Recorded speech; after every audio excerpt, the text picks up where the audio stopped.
নমস্কার, আজ আবার একটা ভিডিও নিয়ে হাজির আপনাদের সঙ্গে রয়েছি আমি ঋষিকেশ। ইস্ট বেঙ্গলের খবর দেব, ইস্ট বেঙ্গলের নতুন ইনভেস্টার সেটা নিয়েও খবর দেব। তবে তার আগে বিশ্বকাপের খবর দিয়ে দিই।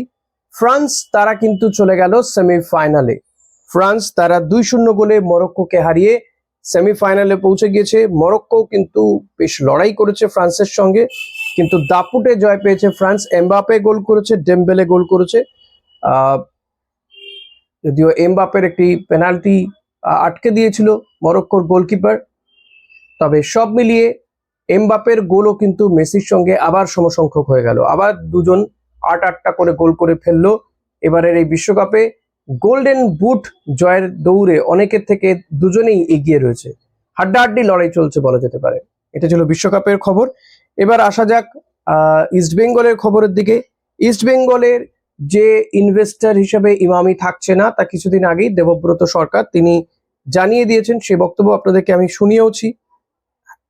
পাশাপাশি দেবব্রত সরকার জানিয়েছেন যে ইমামির এই চলে যাওয়ার কারণটা কি, ভারতীয় ফুটবলের অনিশ্চয়তা এবং যে আর্থিক দায়ভার, বিপুল আর্থিক দায়ভার, সে কারণে কিন্তু ইমামির পক্ষে সেটা চালানো সম্ভবপর হচ্ছিল না এবং তারা মিউচুয়ালি অর্থাৎ খুব সুন্দর মিটিং টিটিং করেই কিন্তু তারা এই জায়গা থেকে সরে গিয়েছে, ইমামির থেকে সরে দূরত্ব বাড়িয়েছে ইমামি ইস্ট বেঙ্গলের থেকে।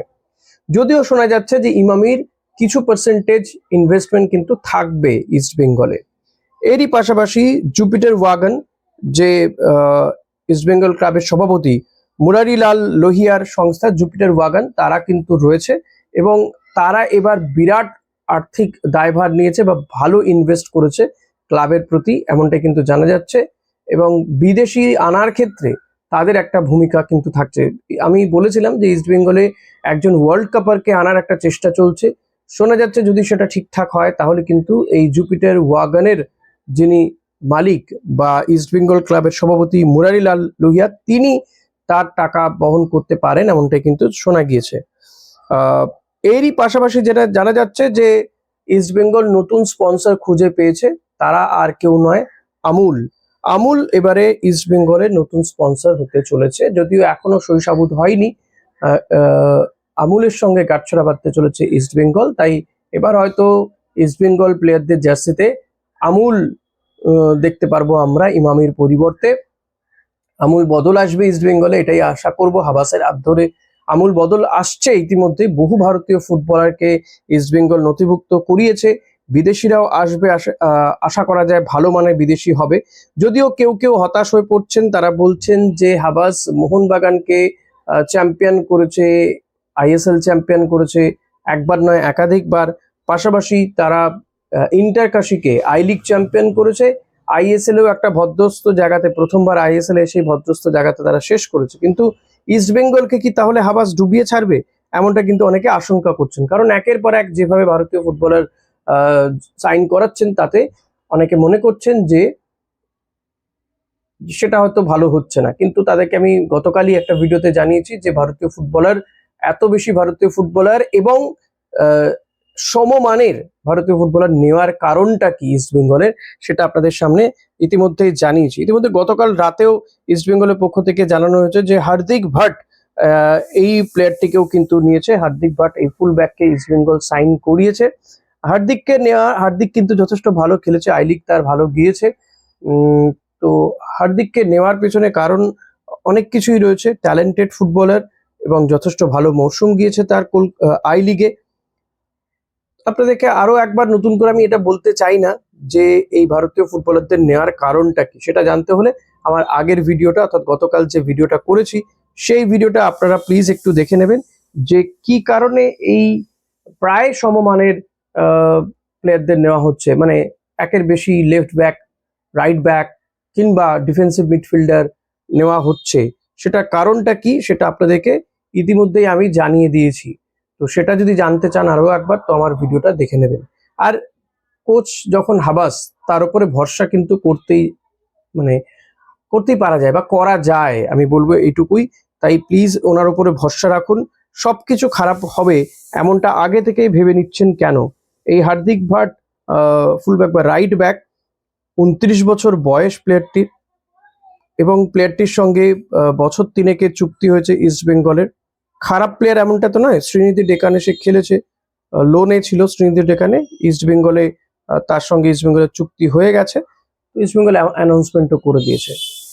আর এটা আশা করা যায় যে হাবাসের হাত ধরে ইস্ট বেঙ্গলে আমূল পরিবর্তন আসবে, এবং শুধু এই বছর বলে নয় বা এই মরশুমের জন্য নয়, আগামী বেশ কয়েকটা মরশুম ইস্ট বেঙ্গল ভালো খেলবে, এশিয়ার বুকে ভালো রেকর্ড করবে, ভালো খেলা উপহার দেবে, এটা আমরা আশা করতে পারি। কারণ হাবাস যাদেরকে নিয়ে আসছে তাদের কিন্তু এশিয়া কাপে বা বলা যেতে পারে এএফসি খেলার অভিজ্ঞতাও রয়েছে বেশ কিছু প্লেয়ারের।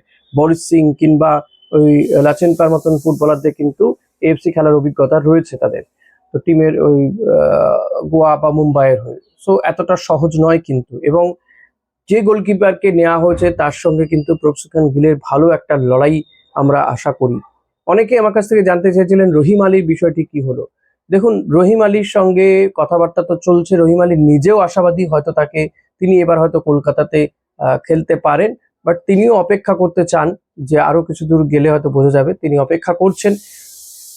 তবে ওই যে বললাম, রহিম আলী এলে যে বিরাট কিছু হয়ে যাবে এমনটা আমি অন্তত মনে করি না। রহিম আলী তিনি নিজেও জানিয়েছেন যে তিনি একটা সময় ডিফেন্সে খেলতেন, তাকে কোচ তাকে ফরওয়ার্ড বানিয়ে দিয়েছেন, স্ট্রাইকার বানিয়ে দিয়েছেন। তো এমন স্ট্রাইকারে ইস্ট বেঙ্গলে কতটা উপকার হবে সেটা নিয়ে আমার সন্দেহ রয়েছে। হ্যাঁ, তার হাইটটা ভালো, চেহারাটা ভালো, আর বাঙালি ফুটবলার, তো একজন বাঙালি স্ট্রাইকারকে আবার আমরা দেখতে পারি ইস্ট বেঙ্গলে, বাট আরেকটু অপেক্ষা করতে হবে বলে আমার মনে হয়। এর পাশাপাশি যেটা বলবো, আমি তো বলবো যে রহিম আলী নয়, ডেভিড জেসিনকে আরো বেশি করে ইস্ট বেঙ্গলের সিনিয়র টিমে সুযোগ দেওয়া উচিত, আর সেটা হয়তো আমরা দেখতে পারবো এবারের এই ডুরান্ড কাপে, কিন্তু তেমনটা দেখার সম্ভাবনা প্রবল। ডুরান্ড কাপের প্রস্তুতি ইস্ট বেঙ্গল শুরু করে দেবে 12ই জুলাই থেকে, সম্ভবত ইস্ট বেঙ্গল মাঠে নেমে পড়ছে, হাবাসও চলে আসবে। মোহনবাগান তো প্র্যাকটিস শুরু করে দিয়েছে, মোহনবাগানের বহু সিনিয়র ফুটবলার তারা প্র্যাকটিস করছে, কাল থেকে তারা বাস্তব রায়ের তত্ত্বাবধানে নেমে পড়েছেন।